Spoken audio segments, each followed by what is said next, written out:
اسلام علیکم ناظرین، جو وزارت خارجہ کے ریلیشنز ہوتے ہیں، کنٹری ٹو کنٹری ریلیشنز ہوتے ہیں، وہ کسی رومانس یا نفرت یا انتقام کی بنیاد پہ نہیں ہوتے، وہ بنیادی طور پہ مفادات کی بنیاد کے اوپر ہوتے ہیں۔ پاکستان کے مختلف ممالک کے ساتھ ریلیشنز بنتے رہے، ٹوٹتے رہے اور کئی طرح کے نشیب و فراز آتے رہے، لیکن آج پاکستان ایک عجیب و غریب صورتحال سے گزر رہا ہے جہاں پہ سعودی عرب جو پاکستان کا ایک ٹیسٹڈ فرینڈ تھا، ہر مشکل وقت میں ساتھ کھڑا رہا۔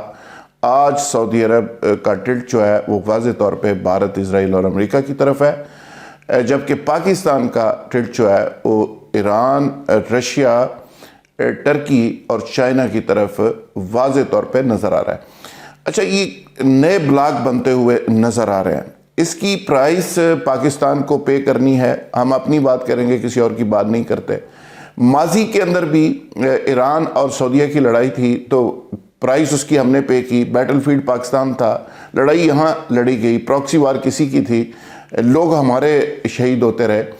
آج پھر ایک دفعہ ہم حالت جنگ میں ہیں اور بدقسمتی دیکھیے کہ اسرائیل، امریکہ، انڈیا، سعودی عرب وہ پھر سے ایک عجیب و غریب رشتے میں بنتے ہوئے ہمیں نظر آ رہے ہیں، اور سعودی عرب جس کی پاکستانی فوج نے اس کے چپے چپے کی حفاظت کی، ہم چونکہ اس کو اسلام کا ایک مرکز سمجھتے ہیں اور ایک ایسا انسپائریشن کا ایک ایسا مرکز سمجھتے ہیں کہ جہاں سے مسلمان، پوری دنیا کے مسلمان جو ہے وہ انسپائریشن لیتے ہیں، وہاں سے وہ رہنمائی لیتے ہیں، لیکن سعودی عرب کی ٹلٹ جو ہے وہ اسرائیل کی طرف کس قدر ہے یہ ساری دنیا جانتی ہے۔ مسلم امہ کا جو کنسیپٹ تھا، جو ایک تصور تھا، وہ بالکل بکھر چکا ہے۔ ان حالات کے اندر ایک تو چیز واضح ہے کہ دو اس ریجن کے اندر، مڈل ایسٹ کو اس میں ڈال لیں، اس کو پاکستان کو ڈال لیں، یہ ایک دو واضح بلاک بنتے ہوئے نظر آ رہے ہیں۔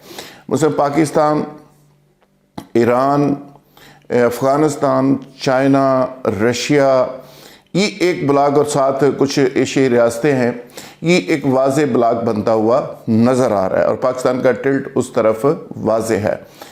لازمی بات تھی کہ جب بھی آپ سی پیک کے روٹ کو دیکھیں گے، سی پیک کے انٹرسٹ کو دیکھیں گے، پاکستان اپنے انٹرسٹ کو دیکھے گا، پاکستان اپنے الائز کو تھوڑا تبدیل کرے گا، اپنے مفادات کی بات کرے گا تو بہت سارے لوگوں کو تکلیف ہوگی۔ تو انڈیا نے ایگزیکٹلی اس کو ایکسپلائٹ کیا اور ایران کے ایشو کے اوپر پوری طرح سے سعودی عرب کو ایکسپلائٹ کیا، اور اس کا نتیجہ آج آپ دیکھ رہے ہیں کہ سعودی عرب نے FATF کے اندر کیا کیا، اور ہمارے بہت سارے ممالک ایسے جن کے اوپر ہمیں بہت ساری امیدیں تھیں، بہت ساری توقعات تھیں، انہوں نے کیا کیا۔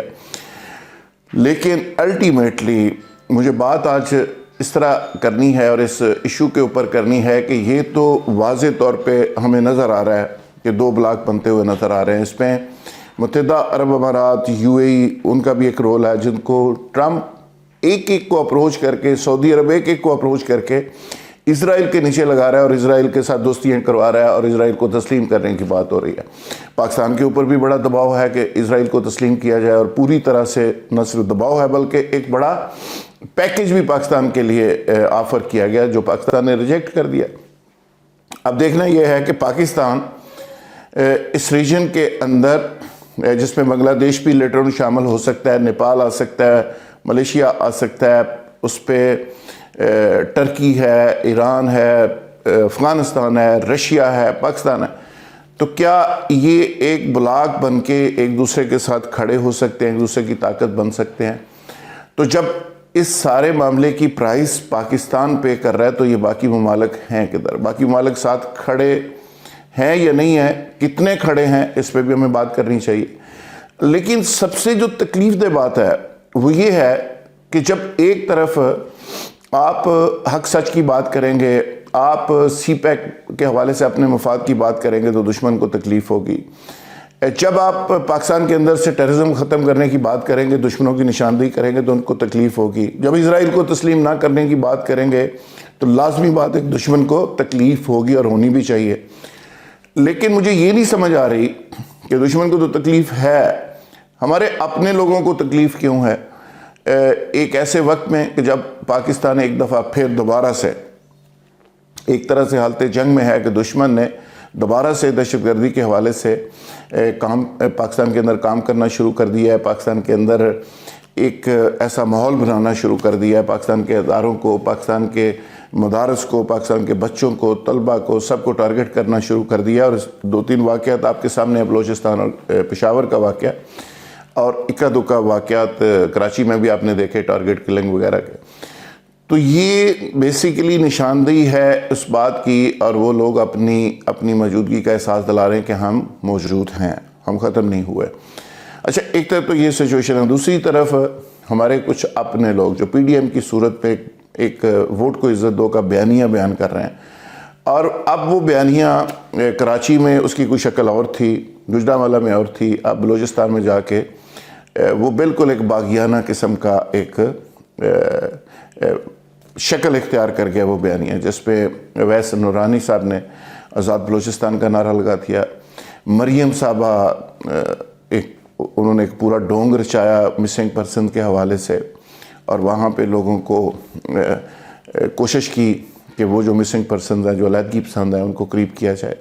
اسی طرح مینگل صاحب بھی کل آ کے ان کو ملے. تو مجھے سمجھ نہیں آ رہی کہ یہ جو تمام لوگ ہیں یہ پاکستان کو اس طرح کیوں نہیں سمجھ رہے کہ اگر پاکستان ہے تو ہماری سیاست ہے، پاکستان اگر ہے تو ہمارا یہ جاہ و جلال اور پروٹوکول ہے، پاکستان اگر ہے تو ہماری حکومتیں ہیں. اگر پاکستان خدا نخواستہ کو ڈسٹرب ہوتا ہے کسی بھی شکل میں، تو پھر یہ کہاں کھڑے ہوں گے؟ ایک چیز تو یہ ہے کہ ان کو ریئلائز کرنی چاہیے، لیکن ان لوگوں نے آج قومی مفادات کے اوپر اپنی سیاست کو، اپنی ذات کو، اپنی پارٹی کو، اپنی گروپ بندی کو زیادہ اہمیت دینا شروع کر دی ہے. اچکزئی صاحب کہتے ہیں کہ ہمیں سرحدوں کی پرواہ نہیں. نواز شریف صاحب پہلے کہتے تھے کہ یہ ایک لکیر ہے، وہ بھی آلو گوشت کھاتے ہیں، ہم بھی آلو گوشت کھاتے ہیں. آج اچکزئی صاحب جو ہے وہ سیکنڈ نواز شریف، بلکہ نواز شریف سے بہت آگے نکل گئے ہیں.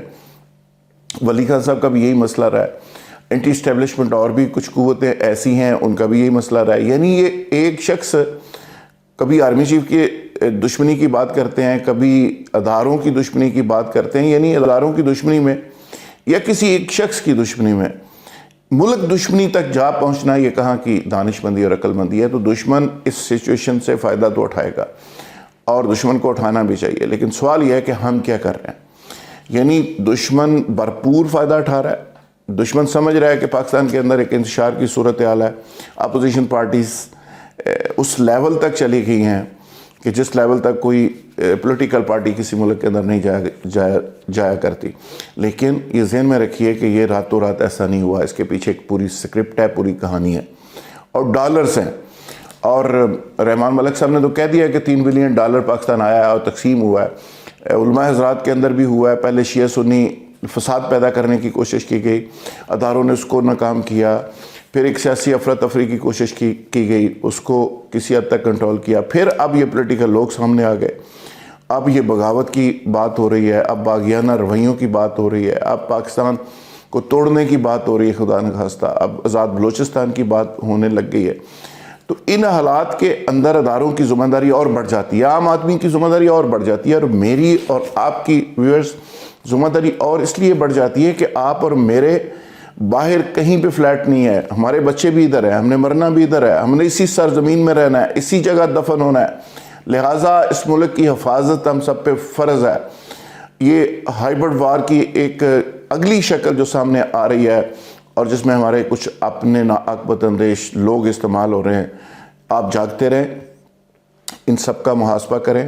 میں کسی ایک کا نام نہیں لے رہا، جو آپ سمجھتے ہیں کہ یہ ملک کے خلاف کام کر رہا ہے.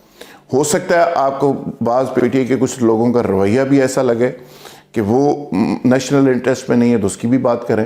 کوئی بھی نیشنل انٹرسٹ کے خلاف اگر بات کر رہا ہے تو بینگ پاکستانی آپ کا فرض بنتا ہے کہ آپ کھڑے ہوں، آپ اس کو ٹوکیں، اس کو روکیں اور اس کے خلاف آواز بلند کریں. کیونکہ اس پاکستان نے ہمیں بہت کچھ دیا ہے، ہمیں بڑی عزت دی، رسپیکٹ دی، سب کچھ دیا، شناخت دی. تو آج کچھ لوگ اس شناخت کو خراب کرنا چاہ رہے ہیں، اس ملک کو خراب کرنا چاہ رہے ہیں، اور یہ ملک آج ہم سے ڈیمانڈ کر رہا ہے کہ ہم کھڑے ہوں. اگر کھڑے ہوں گے غیرت مند قوم کی طرح تو پھر جا کے آگے چیزیں بہتر ہوں گی. سعودی عرب کا رویہ بھی بہتر ہوگا، اسرائیل بھی اپنے